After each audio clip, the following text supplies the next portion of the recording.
All right, ladies, so today I want to go through just kind of an overview of our cycle and the hormones that move throughout our body in a day and in the month. So, first of all, most of you are probably relatively familiar with your 24-hour circadian rhythm. So, men and women, everybody has a circadian rhythm at all ages, at all times. And basically, the gist of that is that in the morning when you wake up, cortisol usually spikes. That's when your cortisol is the highest. It kind of gets you going for the day. And then at night, that's when your melatonin starts to rise, and that's why you get sleepy, and that's when it's time to go to bed. So if you're somebody who stays up really, really late, you're kind of interfering with that circadian rhythm, because when your melatonin rises, that's when you're supposed to start to head to bed. And when you stay up past that time, you're kind of just throwing off your body's clock. And then you might find that if you're somebody who consistently stays up late, you have a really hard time going to bed on time and falling asleep because that circadian rhythm in your body is off.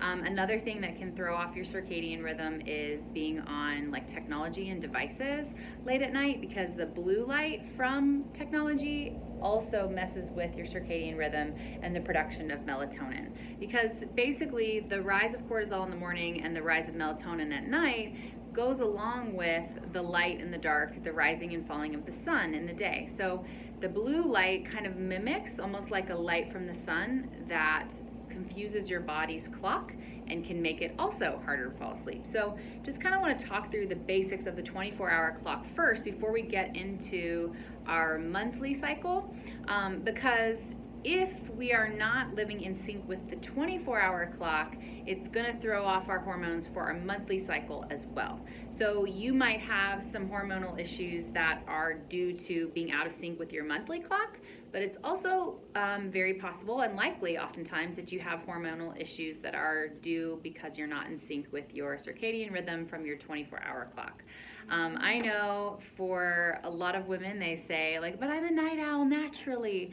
The truth of the matter is what happens is that once your melatonin rises and it's kind of time to go to sleep, but we push past that, all of a sudden our bodies feel very awake. And so that's why you might feel like you're naturally a night owl, although you're not supposed to be a night owl. It might seem natural, but I think that what you have to ask yourself is, how do you feel the next day when you stay up really late? If you don't feel good the next day, then you could probably say that you're not really a night owl. You're fooling yourself into thinking you are. Now, I totally get it, because I have young kids, and as a mom, it is really hard because you just don't have enough hours in the day. And so you want to stay up late to have time to yourself, but then you're basically robbing yourself of the energy that you need for the next day as well. So it is a struggle. I'm not saying that it's easy. I'm just saying that this is how our bodies work. So we got to live our lifestyle in rhythm with the rise of cortisol in the morning. So getting up when the sun rises is really when you're going to feel your best, and then going to bed when the sun is setting.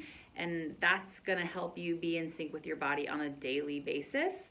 Now, along with that, total foundational information for syncing your cycle and being in balance with your hormones is you have to be getting sleep. If you are getting less than 7 hours of sleep, you are totally robbing your body of things that it needs, majorly needs. Rest is the most important component of having your body balanced, your hormones balanced, being able to lose weight, being able to do anything. If you're not getting the rest and recovery you need, nothing's gonna work. So a minimum of 7 hours of sleep.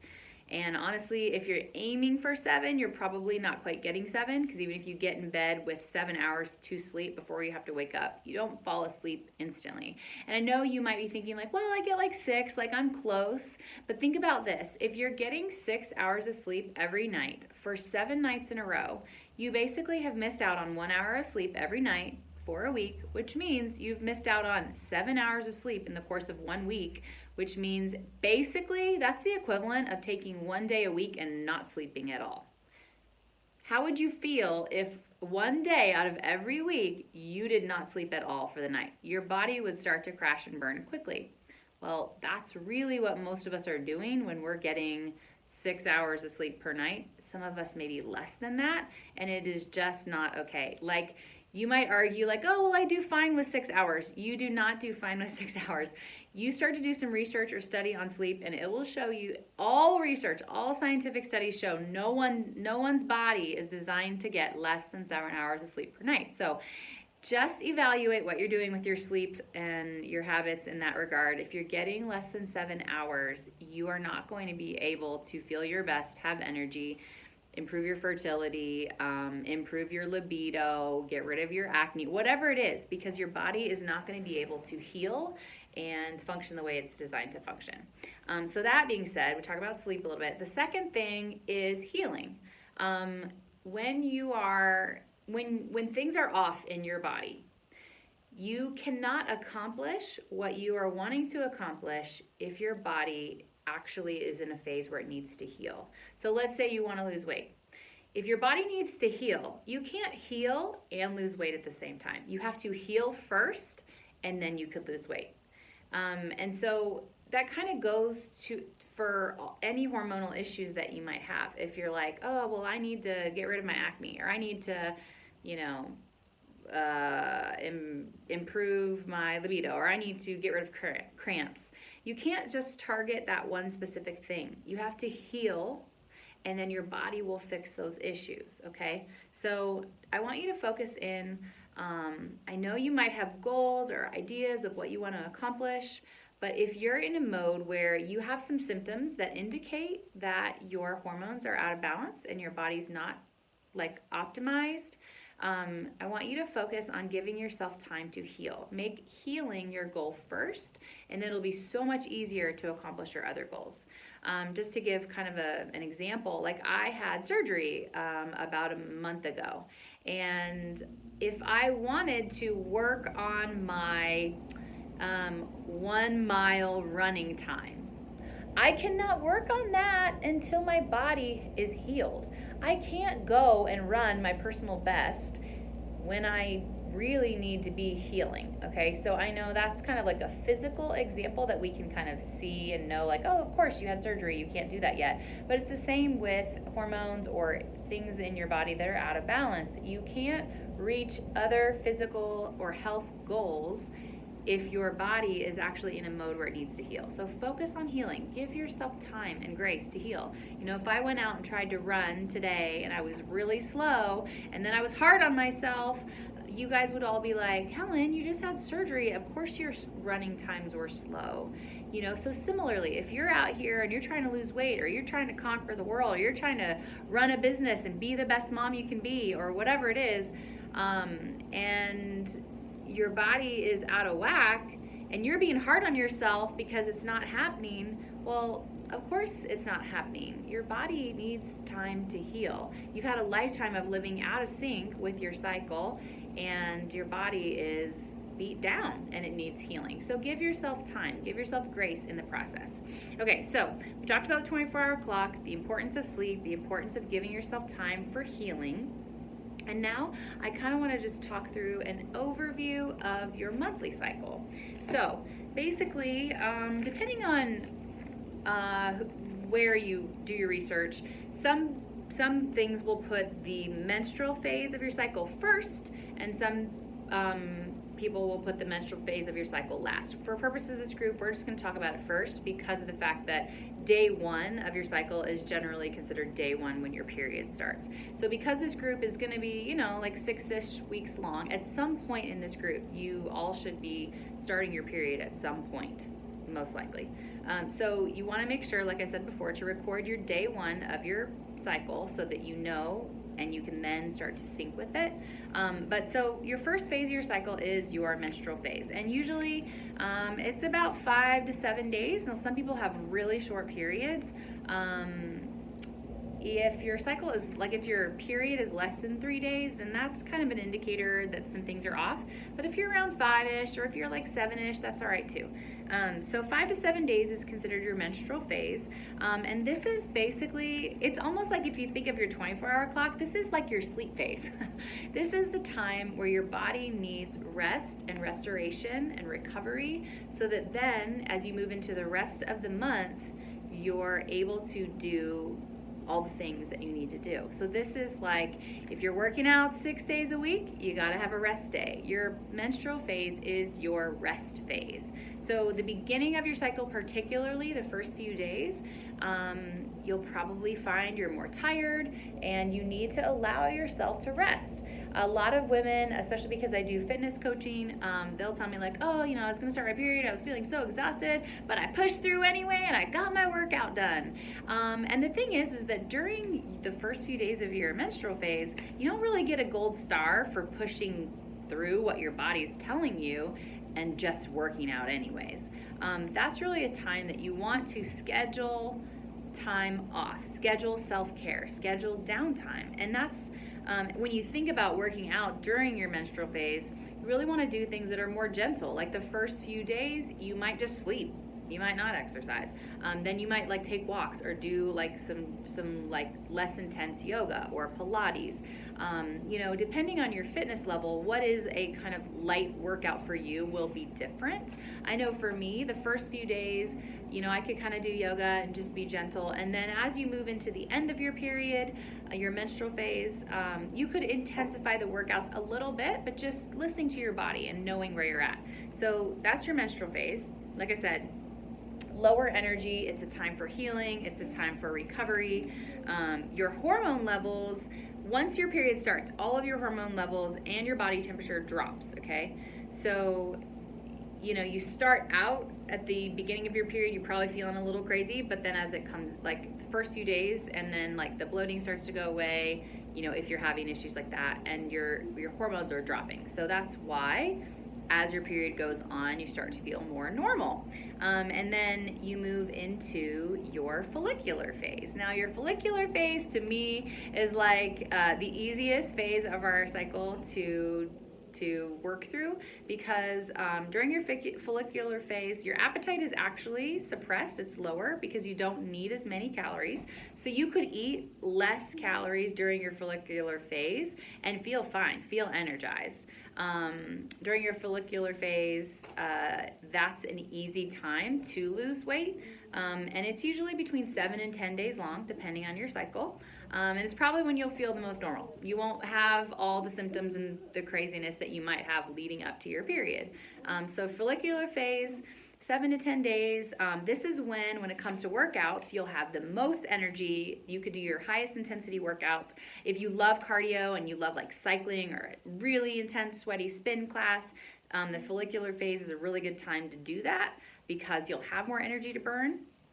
If you love really intense like weightlifting and you're like that cardio zone while you're weightlifting, that's great. Basically anything that's like a super intense workout, really pushing yourself, the follicular phase is the time to do that. If you love like intermittent fasting or something like that, follicular phase is the time that works well. So the follicular phase, like I said, 7 to 10 days. As you move to the end of the follicular phase, your estrogen levels start to rise because what's coming next is your ovulatory phase. And during the ovulatory phase, you have lots of different hormones actually coming into play. Your follicular stimulating hormone, the FSH, and your luteinizing hormone, the LH, those rise to help with the release of an egg. Like I said, your estrogen rises as well. And then once you move into the ovulatory phase, which ovulation is a very short window, and that's the shortest phase that you have. It's about 3 to 5 days, depending on your cycle, 3 to 4 days.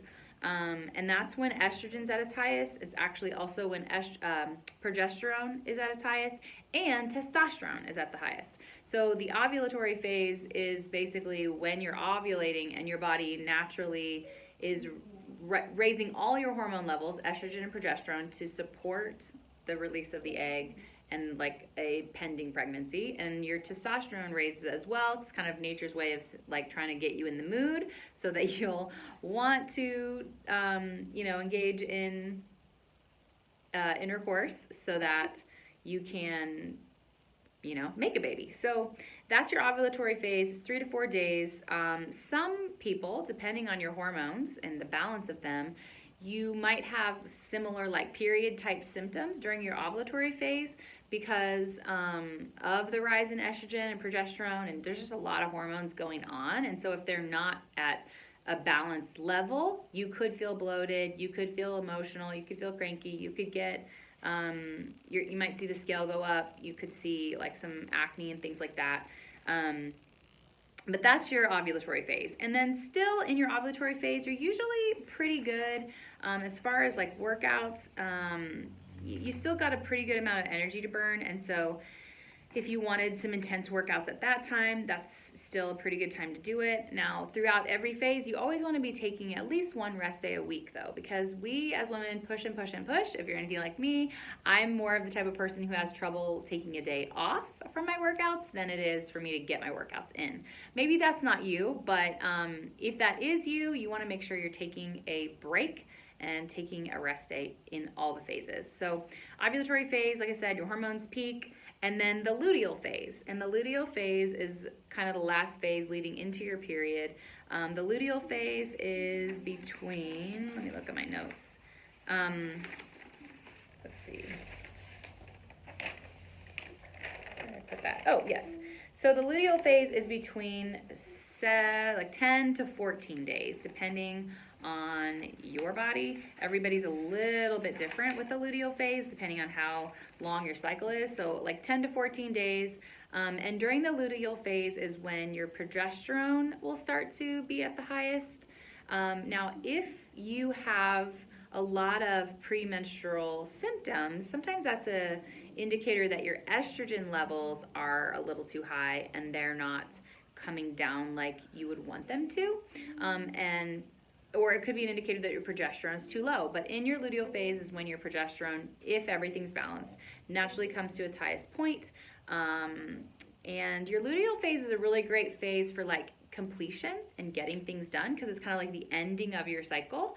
And naturally in your body, you'll just be more motivated to kind of like get things done, like organize, complete projects, things like that. Towards the end of your luteal phase, you will start to see a dip in your energy levels.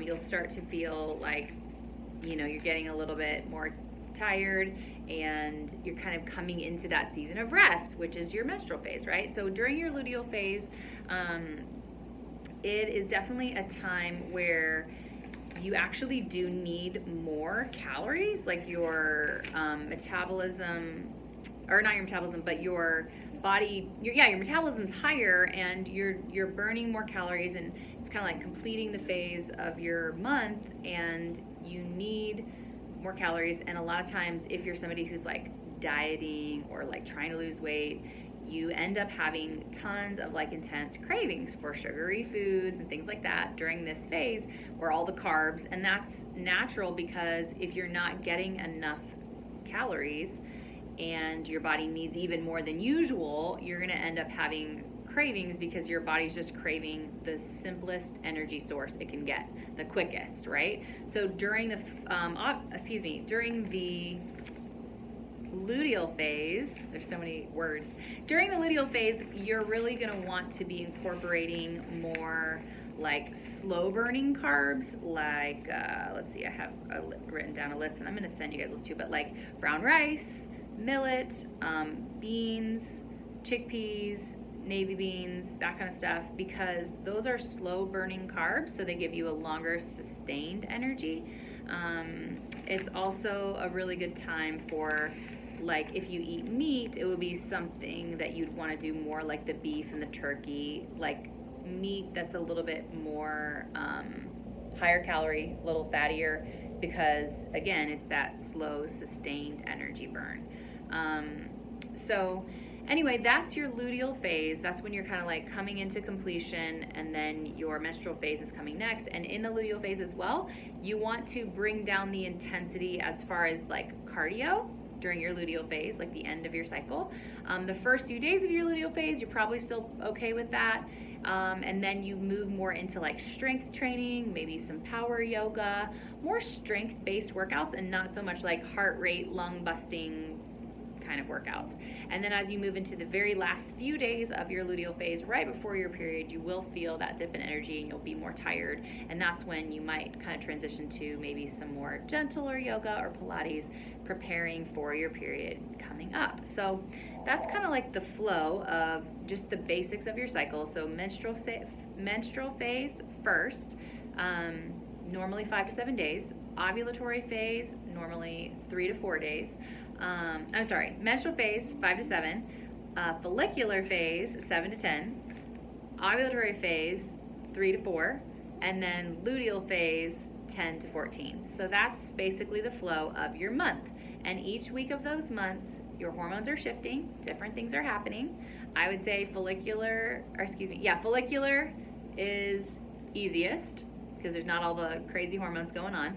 Ovulation, all the hormones are rising. And then luteal, your progesterone rises more and your estrogen is supposed to fall. And then your period comes and everything kind of like calms down, and that's like your rest and recovery week. So that's just a basic overview.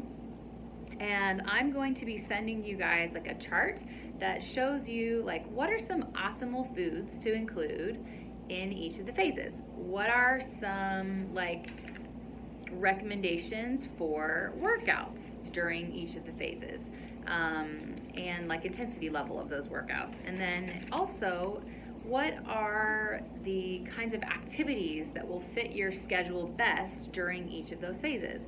Because each phase, there's, based on the hormones in your body, there's different things that you will naturally be better at during that particular week. And so if you're somebody who's going to plan out things you have going on, there's various things that will fit better. You'll be more energized to do certain activities during those various phases. So like, for example, because you have the most energy during the follicular phase, it's a great time to like brainstorm and initiate and like get everything, like do all the things, and you can be busier and you will have energy to be busy. You can like fill up your calendar basically.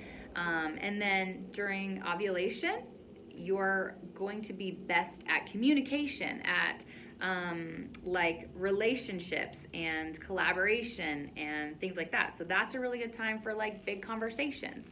And then your luteal phase, it's like a great time to get things done, finish tasks, accomplish things, and check them off your list, kind of like wrapping up the whole month. Like administrative type things, like if you pay your bills or whatever, like wrapping that up during your luteal phase, it will come most natural, completing tasks during that phase. And then your menstrual phase is the time to reflect, relax, to be kind to yourself, maybe to review things you've accomplished and just kind of set intentions for the coming month, but just a lot of more reflection and rest than doing. So that's kind of your focus during your menstrual phase. So hope this is helpful. I know this was long because it was just like a broad overview. And as the weeks following, like in the coming weeks, we will go in depth on each phase of your cycle so that you can have a greater understanding. But I wanted to make this video just to kind of give you an overview introduction to all the phases and all the things. And hopefully this was helpful. I would love to get some feedback, whether like some of this you've heard for the very first time or if you've heard some of it before, kind of what you think of when you hear this. If you're like, oh man, I can kind of relate to that. Like I notice those patterns in my body throughout the month. So anyway, that's it, and I will talk to you guys again soon.